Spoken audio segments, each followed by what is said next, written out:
ये एक ऐसा भयानक मंजर था जो हम पे गुजरा और आपने देखा। अंग्रेजों ने ये कोठरियां उन लोगों के लिए बनवाई थी जो या तो अपराधी थे या एक अपराध कर रहे थे मुल्क की आजादी की लड़ाई का।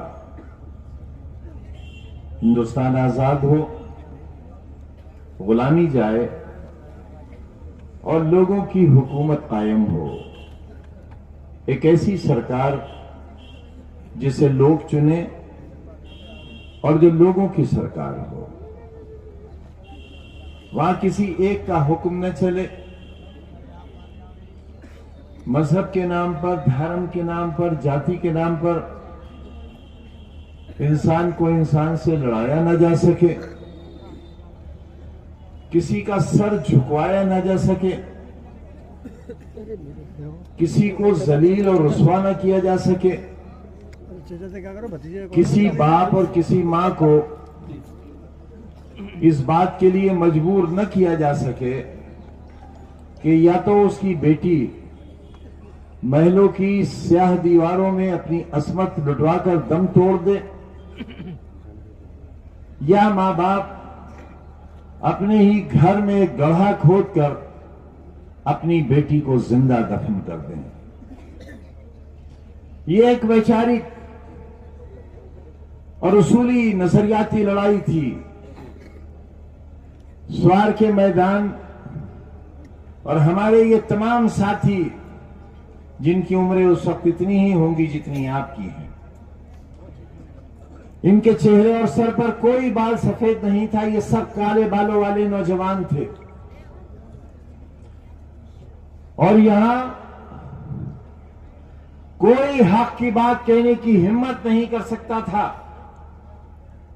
यही स्वार का बाजार, रिसालत खां का कत्ल हुआ, खून बहता रहा लाश से और किसी की हिम्मत नहीं थी कि लाश को उठा ले। एक ऐसा दर्दनाक कत्ल और एक ऐसे जांबाज और बहादुर का कत्ल जो महलों से टकराया था। महलों ने दिखाया कि अंजाम यह होता है हमसे टकराने का। उस वक्त भी हमने स्वार में आकर हक की आवाज बुलंद की थी, जब हमारे हाथ बिल्कुल खाली थे, दामन भी खाली था। और उसी वक्त किले के मैदान में और हामिद मंजिल के सामने वाली सड़क पर हकीम राजकिशोर की लाश पड़ी हुई थी और कुत्ते उसका खून चाट रहे थे और रपट लिखने वाला कोई नहीं था, क्योंकि खता यह थी कि महलों के जुल्म के खिलाफ वो भी लड़े थे जिस तरह रिसालत खां लड़े थे। यह तुम्हारा कल का स्वार, तुम्हारे ऊपर हुए उस जुल्म को और तुम्हारे छीने हुए हक के खिलाफ सूखा पड़ गया। लगान देने का पैसा नहीं था तुम्हारे अजदाद के पास, तुम्हारे दादा के पास, तुम्हारे नाना के पास, तुम्हारे खालू और फूफा के पास और तुम्हारे सगे बड़े भाई के पास। लेकिन हुक्म था कि अनाज लेकर पहुंचना है और किसान अनाज लेकर पहुंचा था। गोली चली थी और अनाज खून में रंग गया था, लेकिन वो अनाज किसान को नहीं मिला। वो अनाज भी तुमसे छीन लिया गया और तुम्हें मिली सिर्फ तुम्हारे घरों की और तुम्हारे बुजुर्गों की लाशें। उनसे लड़े हैं हम। एक तारीख लिखी है हमने, एक ऐसा इतिहास लिखा है जिसे सिक्के खरीद नहीं सकते। जात और बरादरी के नाम पर हमारी स्याह रातों का दाम नहीं लगाया जा सकता। जो हमने खोया है, मैंने, मेरी अहलिया ने, मेरे बेटों ने और खास तौर से अब्दुल्ला ने, मेरे अहबाब ने, मेरे सियासी दोस्तों ने जो आज भी बिजनौर की जेल में हैं, दे सकते हो हिसाब। एक रात के आंसुओं का हिसाब दे सकते हो आप? बराबर में फांसी घर और हम फांसी की कोठरियों में।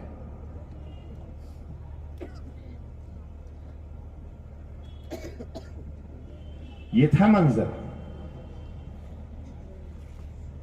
ये गुजरी है हम पर, लेकिन सौदा तो नहीं किया तुम्हारा,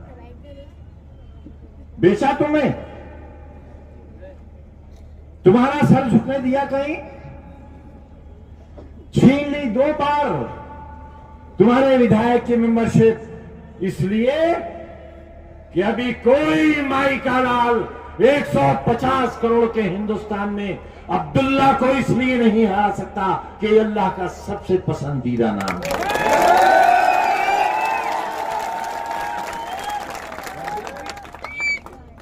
अरे मुल्क के बांटने वालों, रिश्तों को बांटने वालों, क्या पार्लियामेंट हमने हारी है? वाह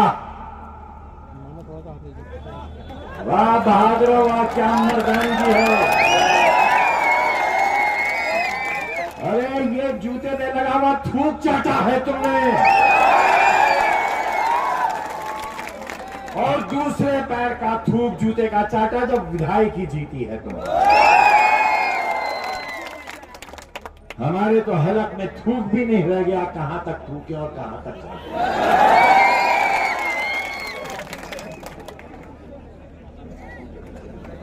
सीट यारी जीते तुम, तमंचा लेकर दौड़ाने वालों, तमंचा लेकर। इसी मोबाइल में वीडियो है दरोगा का। तमंचा लेकर वोट डालने वालों को दौड़ाने वालों, घरों के अंदर ताला डालकर पुलिस का पहरा लगाने वालों, और दिल्ली में ये कहते हो सबसे बड़ी कुर्सी पर बैठे हुए बादशाह कि हमने रामपुर भी जीत लिया। अरे ये है हमारी हैसियत, ये है हमारी हैसियत कि हमारी हार और तुम्हारी फर्जी जीत का तुम्हें जिक्र करना पड़ा। 150 करोड़ में ये हैं 1 और 11।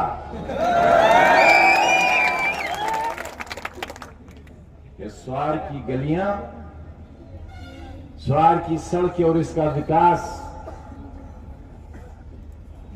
और बंटने वाला पैसा।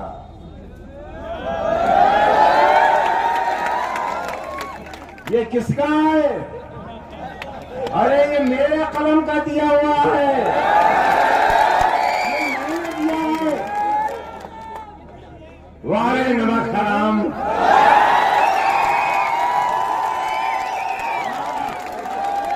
अरे बरादरी की नाक कटवा दी, नाक कटवा दी। अरे तुम्हारी खुददारी और तुम्हारी इस्मत, और जिस बरादरी का नाम डुबोते हो, नबी करीम सल्लल्लाहु अलैहि वसल्लम से लेकर स्वार की गलियों तक एक टेस्टेड मोहर लगी हुई सच्चाई है। उसे बदनाम मत करो, उसे मत बदनाम करो। मैंने दिया था वो पैसा, अरे मेरे ही पैसे पे मुझ पे बोला हो। वाह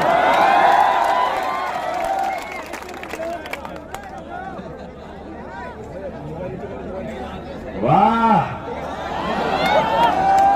ये है छोटी बिल्ली। मैंने दूध चौराहा में खोला कर रखा था। सवाल वालों तुम्हारे लिए मुझे क्या मालूम, बिल्ली खुद छोड़ है। चाट गई सारी बालाई, पी लिया सारा दूध, और कहां चढ़ाया?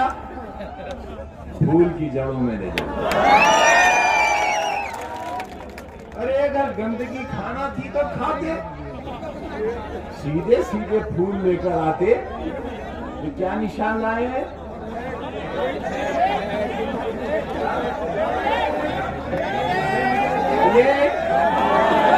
अरे डोंगरी ले आए होते,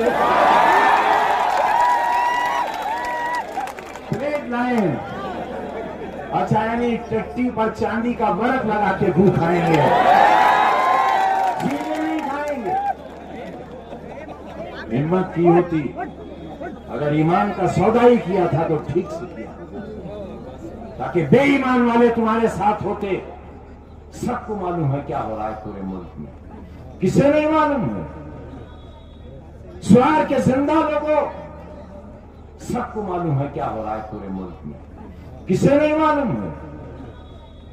स्वार के जिंदा लोगों, जिंदगी का सबूत दो। और तुम अगर रंग और नस्ल में बटोगे, अगर जात और बरादरी में बटोगे, तो फिर तुमने और दूसरों में फर्क क्या रह जाएगा? कहां से संदेश दो? कैसे तुम्हारे इस साथी को जब उत्तर प्रदेश की सरकार बनेगी तो उससे मजबूत हिस्सेदारी क्यों मिलेगी? कैसे मैं अपने कलम से तुम्हारी गलियों को सजाऊंगा? तुम्हारी बस्तियों में खूबसूरती कैसे पैदा करूंगा? तुम्हारे बच्चों के लिए कलम कहां से लाऊंगा? कितनी दौलत है आपके पास, आप पर हमारे जैसा इम्तिहान क्यों नहीं गुजरा? इतना बता दो। मैं हर उस शख्स से जो हमारे बीच की कयादत की दावेदारी करता है उससे पूछता हूं कि जो हमारे साथ हुआ है क्या वो सही है? गुजरात हाई कोर्ट में राहुल गांधी साहब का मुकदमा बेर बहस, और पहला नाम हमारा और अब्दुल्ला का आया, और उसके बाद राहुल गांधी का नाम आया। यह है हमारे साथ जुल्म, हमारे साथ हुए जुल्म की आवाज सर चढ़कर बोली है।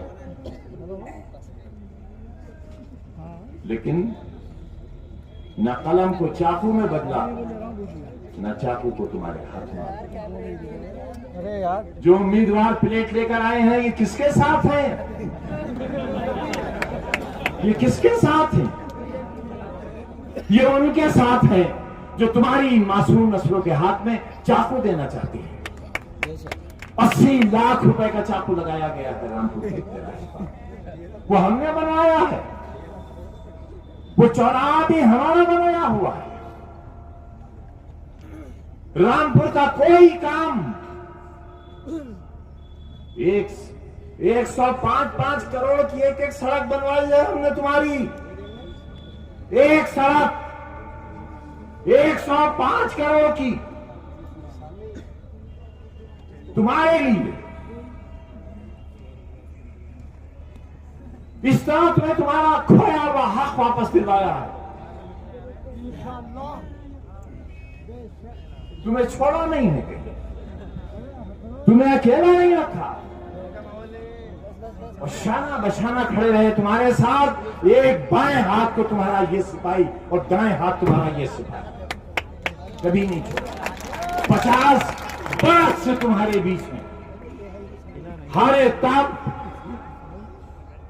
रुसवा हुए तब, और जब कुरैशी भाई की लाश लाना थी अस्पताल से, जिसकी लाश लेने वाला कोई नहीं था। बताओ बुजुर्गों, इन नौजवानों को बताओ,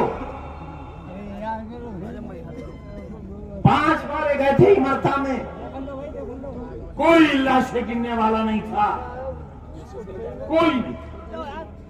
घर के लोग लाश लेने वाले नहीं थे जब तक हम नहीं पहुंचे थे, हमारे साथी नहीं पहुंचे। रामपुर के जिला अस्पताल से एक कुरैशी भाई की लाश को लाने के लिए कोई तैयार नहीं था, और इस शर्त के साथ लेकर आया था कि जब ये लाश मैं लेकर सवार में दाखिल हूं तो जिम्मेदार पुलिस वालों की वर्दियां उतर जाना चाहिए, और ऐसा ही हुआ था। पूछो अपने बुजुर्गों मोहम्मद आजम खान की दावत। मायूस मत हो, तूने शबे फिराक से घबराना है जिगर, अगर गमों की लंबी रात है मत परेशान हो, ऐसी भी कोई रात है जिसकी सहर न हो। होगी सुबह, अब बड़ी हसीन सुबह होगी, इंशाअल्लाह उन लोगों की होगी जिनके हाथ में प्लेट नहीं होगी भीख मांगने के लिए, बल्कि तुम्हारी नस्लों के लिए कलम होगा उनके पास। आज जो कुछ हमारे साथ हो रहा है वो इसलिए नहीं हो रहा है कि हम एमपी हो गए, हम एमएलए हो गए, हम वजीर हो गए, बल्कि अपने मालिक को गवाह करके कहते हैं नौजवानों कि आज हमारे साथ जो कुछ हो रहा है वो इसलिए हो रहा है कि हमने तुम्हारे मासूम बच्चों की नर्सरियां लगाई हैं, हमने स्कूल बनाए हैं, जिन इमारतों को छीनने का सिलसिला शुरू किया है मगर नहीं छीनने देंगे। लड़ेंगे सुप्रीम कोर्ट तक और तुम्हारा हक अपनी जिंदगी में तुम्हें दिला कर रहेंगे। और जो यूनिवर्सिटी बनाई है तुम्हारे लिए तो तुम्हारी कमनसीबी है कि तुम उसे देख नहीं जाते, तुम जाओ वहां की दरो दीवार से सबक लो, वहां की फिजाओं में मुअत्तर हो जाओ, वहां के खाना खुदा की जाकर ज़ियारत करो, वहां की मिट्टी को प्यार करो और अहद लो वहां जाकर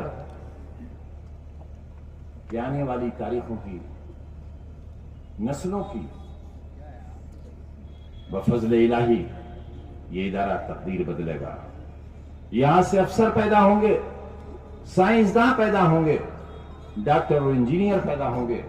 हम आपको ये खुशखबरी देकर अपनी बात खत्म करना चाहते हैं कि इस यूनिवर्सिटी से पढ़े हुए बच्चे इसरो में हैं और दुनिया के कोने कोने में यहाँ के बच्चे यहाँ पर हैं। आप हमारी वेबसाइट पर जाकर देख सकते हो। यही है हमारा जुर्म और यही है हमारा गुनाह। अगर तुम चाहते हो कि ये नर्सरी खत्म हो जाए, तुम्हारी आने वाली नस्लों के हाथों से कलम छिन जाए, तो जो कोशिश और जो पौधा हमने लगाया है फिर तुम अपने ही हाथों से उसमें जहर डाल देना और हमें भी उसी में दफन कर देना। हमें कमजोर मत होने देना, हमें मायूस मत होने देना, और अगर कभी हमारे आंख से आंसू टपके तो अपनी हथेली बढ़ाकर हमारे आंसू को जमीन पर जाया मत होने देना। अनुराधा चौहान हमारी आबरू है, इनके साथ अगर जरा सी भी नाइंसाफी हुई उसे धोखा कहा जाएगा, और आज जो धोखा हमारे साथ हुआ है वो धोखा इनके साथ नहीं होना चाहिए। हमारे साथ फर्क यह है कि वो धोखा तुमने नहीं किया, वो धोखा किया है उन्होंने जिन्होंने हमारे कलम का नाजायज फायदा उठाया, हमारी मोहब्बतों का नाजायज फायदा उठाया, हमारी उन पर जो इनायतें थी उसका नाजायज फायदा उठाया।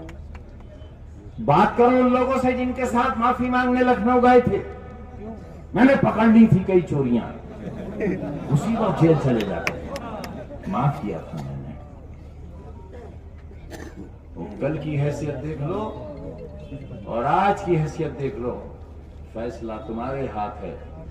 अनुराधा चौधरी तुम्हारे सामने खड़ी हैं, मोहब्बत का सबूत दो और फिरका परस्ती का इल्जाम लगाने वालों को ये जवाब दो कि ये बहन है हमारी, और बहन है तो बस बहन है और कुछ नहीं।